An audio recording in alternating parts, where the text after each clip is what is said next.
Thanks to Ballerina for sponsoring today's video. Stay tuned for an exciting giveaway. Number one rule as a tradwife. This is your duty as a wife. A man's home is his castle, so he should be treated as a king. He's working a stressful job, maybe working long hours, just so he can provide for you and the family. So he rightfully deserves peace. That being said, it's every wife's duty to appreciate her man and all his hard work. Show him how much you truly appreciate him, okay? He is your king, and you are his queen. That is your duty. Tradwives. They are the perfect domestic goddesses living the absolute dream life. And they're also completely full of crap. Well, at least some of them are anyway. There's a modern resurgence of women wanting to fit the traditional 1950s housewife role. They want to stay at home, do all the cooking and cleaning and raising of children while the men go out to work. And there are a multitude of different issues with that, but I want to preface everything I'm about to say with just letting you know that I actually don't have a problem with people wanting to be housewives or house husbands or whatever. If you want to fit a traditional gender role and that suits you and you're happy with that and you like that life, that's fine, you can do that. What I have a problem with though is the influencers who are lying to you about what this life actually entails and about what their lives are actually like. If you're on the internet at all, especially on TikTok, you will have seen at least one tradwife video. Perhaps even the very famous now Nara Smith, who's become the face of tradwifery. And what are they actually promoting? They're showing you them baking bread or gardening or playing with their kids. They're showing you a beautiful, idyllic, slow life. And they say that it's going back to the traditional roles of a woman serving her husband, and that that's the way that it should be. But in reality, they're not going to anything more traditional than 1950. And even then, they're just emulating middle-class people in 1950. Because the reality is that women have always worked. Throughout history, women have worked. Even though women were seen as the sole caregivers in a family, or often the ones that were doing all of, if not the majority of the housework, they often worked. Because if you think about it, most people were not rich. Most people could not afford to have just one person working. And the same is still true today. Most people cannot afford to be in a one-income household. It's just not feasible, especially with how much everything costs right now. I swear to God, I cannot go to Tesco for like 2 things without spending €30. Why is Tesco so expensive? Like, of all places, Tesco. But let's look at the 1950s, shall we? Because that is the time that they're looking at. And I will admit, I personally have a bit of love for the 1950s, not really, and not the reality of it, and I accept that I don't have a love for the reality of the 1950s. I just have a love for the vibe, just the aesthetics of it, really, more than anything else. But the actual reality of it was not great. Of course, there were some happy couples, but a lot of women had to leave the workforce even though they liked their jobs, had to be the child rearers and the homemakers, and it was a lot of pressure. So much so that these women felt trapped, and they would start their mornings off with cocktails and amphetamines. It's not really the healthiest diet. Before we move on with the rest of the video though, I want to tell you about today's sponsor, Ballerina. We're doing a massive toy giveaway, so stay tuned for details on that. Ballerina is a bi-woman company for all things sexual wellness, and they're on a mission to empower everyone to explore and embrace their sexuality. All of their products are made with the highest quality, 100% body-safe premium materials. And Ballerina believe that sex should be fun, empowering, and 100% shame-free. They have a huge variety of different products, some of which include the Pebble, the Air Vibe, the Demi Wand, and the Thump. The Pebble has suction and vibration controlled independently, and is ergonomically built to fit perfectly in your hand, plus no annoying pattern modes. The Air Vibe has dual stimulation and is silent but effective. And the Thump vibrates, suctions, and thumps. and it uses Ballerina's improved pleasure jet technology. And all of these products are waterproof and come in their own discreet charging cases. So whether you're a trad wife or somebody who lives alone and has never touched a kitchen in their entire lives, I'm sure there's something that you will enjoy here. The lovely people at Ballerina and I are giving away free vibrators and gift cards to absolutely everyone who signs up to my giveaway. All you have to do is enter your email in the link in my description and check your inbox to see your gift. Thank you so much to Ballerina for sponsoring today's video. Now let's get on with the rest of it. Being a homemaker has always been a very, very difficult job. And it still is a very, very difficult job, mainly because you're responsible for your entire home. If you have children, and you are a stay-at-home mother and trad wife, you are expected to look after everything to do with those kids. You need to watch them, bathe them, feed them, teach them to say please and thank you, change them, clean up after them, drop them to school, pick them up, bring them to their other activities, and then on top of all of that, you have to make sure that the house is spotless. And that doesn't just mean dusting. By the way, you have to scrub the toilets, you have to clean all the windows, you have to make sure that everything is spotless, and then also find time to make breakfast, lunch, and dinner, and make sure that the dinner is ready when your husband gets home. Your husband then works a 9 to 5, which obviously, working is not easy. I'm not here to tell you that working is easy and the husband has it great because he just has to go to work. It's not. But his job ends at 5, let's say. The job of a housewife does not end. The job of a housewife is 24/7 because he'll come home after his 9 to 5 and you are still expected to serve the dinner, to clean up after the dinner, wash the dishes or load the dishwasher,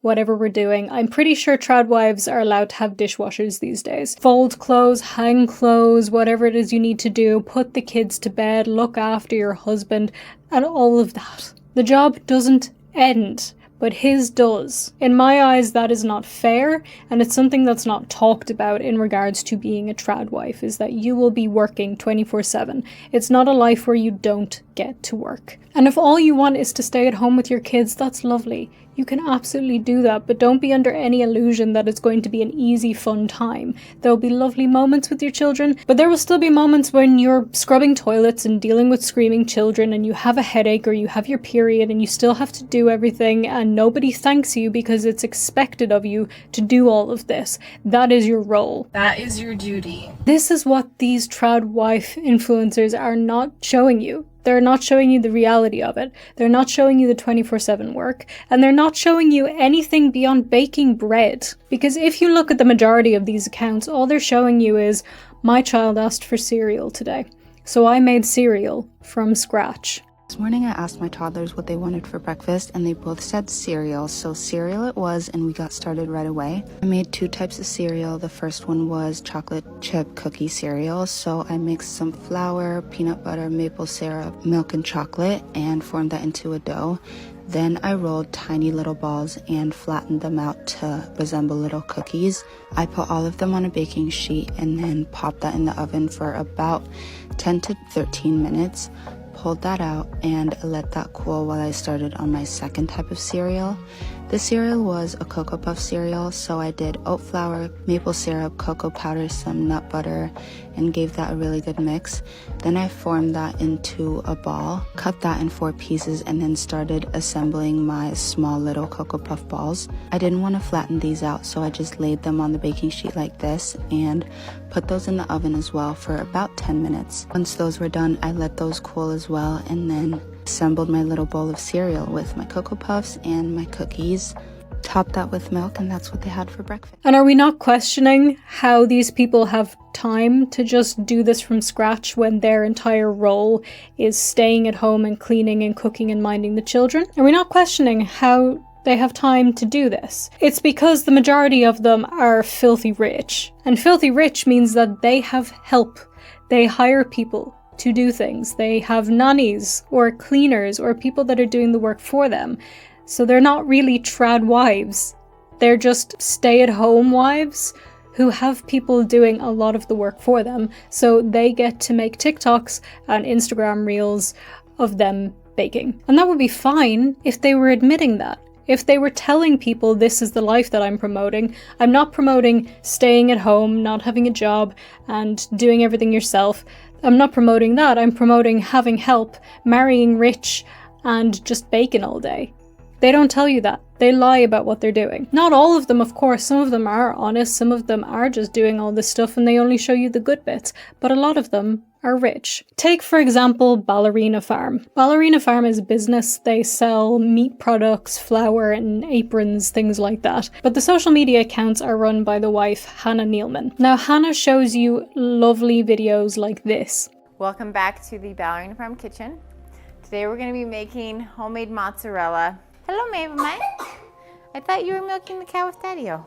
But Hannah herself is worth an estimated $2 million, and her husband Daniel is worth an estimated $6 million. But it's actually worse than that because they're set more than likely to inherit a huge amount of money because Daniel's father, David, is the former CEO of JetBlue and has founded Morris Air, WestJet, Azul Brazilian Airways, and Breeze Airways, and is reportedly worth $400 million. This tradwife thing is their brand. It's how they sell their products, and they're not telling you that Hannah has a lot of help at home more than likely. That is just a guess on my part, based on how much money they have, but I would find it hard to believe that she does everything herself and has the time to do everything herself while still making sourdough. Because I need to point out here, Hannah has 8 children and they run a farm.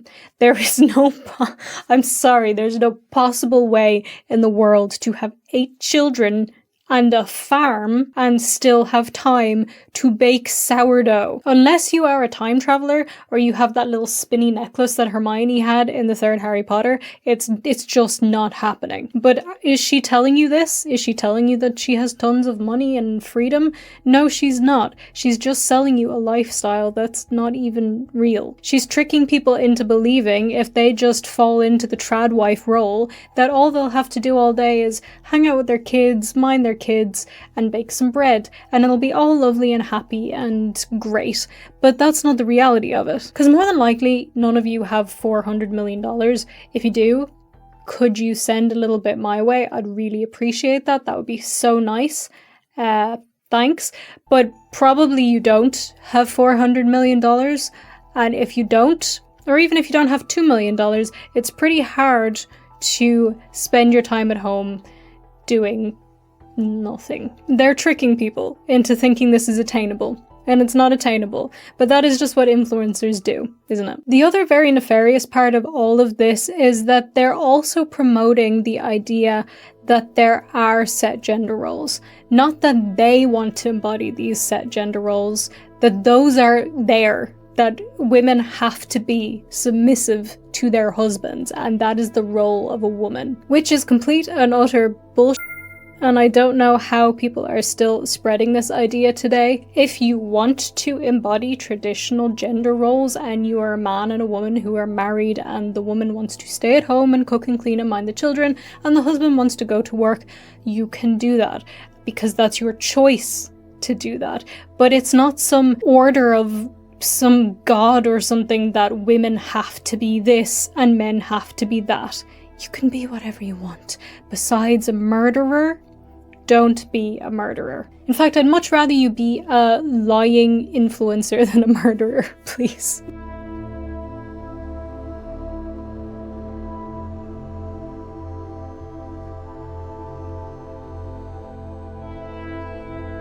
The thing is, though, a lot of these people really do believe this, and that's because the huge amount of the tradwife accounts are Mormons, and they're pushing Mormonist ideals. And I'm not going to sit here and talk about Mormonism in depth right now, because I feel like that would bore a lot of people, but Mormonism is kind of a controversial religion, because it pushes these ideals that there's a set role for men and there's a set role for women, and people still live and breathe and believe this. But here's the bit I really want you to take away from this, because if being a tradwife is something that you are considering, even knowing that it's a 24/7 job and you probably won't have help unless your husband is insanely rich and you'll have to do everything yourself, there is still a downside to this, even if it's your choice and you're happy with it. And that is that you're not secure at all. You may love your husband, he may love you. It may be the most wonderful marriage ever. Shit happens. He could leave you. You could get sick of him and want to leave him. He could cheat on you. He could die. He could become disabled and not be able to work. I hate to mention Desperate Housewives in this as an example, but I feel like it's just a good example to get my point across. When Gabby's husband went blind temporarily and couldn't work, their whole life changed, and she struggled. If any of these things happen, the marriage breaks down for any reason, you fall out of love, he falls out of love, somebody does something, there's a death, there's an injury, anything that happens that stops his ability to give you money, you are screwed. You have no work prospects. You cannot get a job easily. And if you can, you will be very, very lucky to get a job in a supermarket, if you can. And even then, more than likely, unless your kids are grown up, you will still be in charge of those kids. You will still have custody of those kids. So you won't even have time to have a job when you don't have somebody else there to help mind them. I've seen multiple stories of people who have had this happen to them. They spent their whole lives with their husbands, they married and had kids and did everything they were supposed to do, didn't work on any kind of stability for themselves, didn't even have a side hustle, didn't work on anything for themselves. Then their husband leaves them and they have nothing, absolutely nothing. I never have enough money. And why do I never have enough money? Because when I was a 19-year-old girl, I fell in love. My Mormon faith told me that I was supposed to be a stay-at-home mom. I got married. I started having babies. I dropped out of college. I never had a career. My only jobs that I ever had in life were a waitress at the Olive Garden and managing a pretzel maker in a mall. Oh, my first couple years of marriage, I decided that I wanted to be an entrepreneur, so I bought a windshield business. I was 20.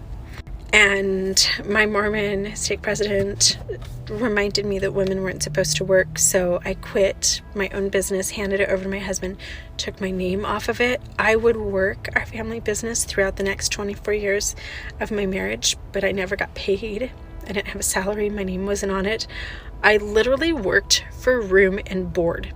That's it. I would eventually also launch a custom home building company with my uncle as the architect and my friends as the builder, my designs, my realtor. But again, because my husband was the man, his name was on all of the projects, his name was on the business. I remember one of the last custom homes that I built, we sold it and made about a $260,000 profit. That money all went into his bank account. I didn't even have a bank account. I should have said that in the beginning. I never had a bank account. He would give me little envelopes of cash to go grocery shopping with. Anyway, that house sells, the money goes in the bank. I just asked if I could buy myself a piano with the money. I had worked on building that house for 2 years. All of the money went into his bank account. Nothing was under my name. I got a piano and I got a free house to live in. And I got groceries. So I found myself divorced at age 44 just 5 years ago, and within just a few months I was living in my car while he made about $250,000. He would eventually quit that job so that he wouldn't have to pay alimony and child support. He has only paid alimony one time ever in the 5 years since we've been divorced. Once ever. Right after my divorce, I remember being really confident about my ability to get a job, so I put together a resume. I remember one of the first interviews that I had as a management position for a windshield company, similar to the one that we had run. And the man actually laughing as he was interviewing me, like he was really sympathetic. He wasn't being a douchebag, but he was laughing. And he's like, so let me get this straight. You helped manage your family windshield business with your husband, but you were mostly a stay-at-home mom, and all you did was like the marketing and the hiring, firing, and some of the strategy for the business. But it became really apparent that I needed so many more skills to have any type of management job. I couldn't even work the basic computers. He told me in the interview, please don't apply for any more jobs like this. You are not qualified at all. You're not capable of doing this unless you go back to school and get your degree or get some different experience. And so I ended up, my first job after my divorce was $11 an hour, 4 hours a day, working as an assistant to a school teacher in an elementary school. I made $44 a day. So no matter what you choose to do, you should look after yourself. You should look after your future prospects and make sure you are secure as an individual as well as part of a couple, because your role as a woman is not to be submissive to a man. It is to make sure that you are secure in yourself, and if you still want to go and be the homemaker, be the stay-at-home mom, then do that. But make sure if something goes wrong, you're ready for it. And is that something that these influencers are going to tell you? No. No, it's not, because it doesn't fit their ideal. And anything that breaks their ideal breaks the agenda that they're trying to push, and it breaks the likes and the clicks that they're going to get. They're only going to keep being popular so long as people believe their lies. Thank you so much for watching today's video. I hope you enjoyed it. Please do leave me a comment and let me know what you thought about all of this. Do you agree what I have to say? Do you not? I am fine with people disagreeing with me. Just be respectful in the comments. And if you don't want to comment about that, then let me know what your favorite fruit is, because comments help my engagement. Sorry, I thought of that question because I looked over there and I have like a million face masks and one of them is banana. So that's why. I think my favorite fruit is strawberries. Maybe cherries, but it depends. Like, I only like the really dark cherries, but I think strawberries would be my favorite. Please don't forget to subscribe for more. I really appreciate if you do that, and it genuinely helps me out so much. You can also turn on notifications, like, comment, share, check out the Patreon, very importantly. Follow me on social media, VangelinaSkov everywhere, and have an absolutely wonderful day. I will see you in the next one. Bye!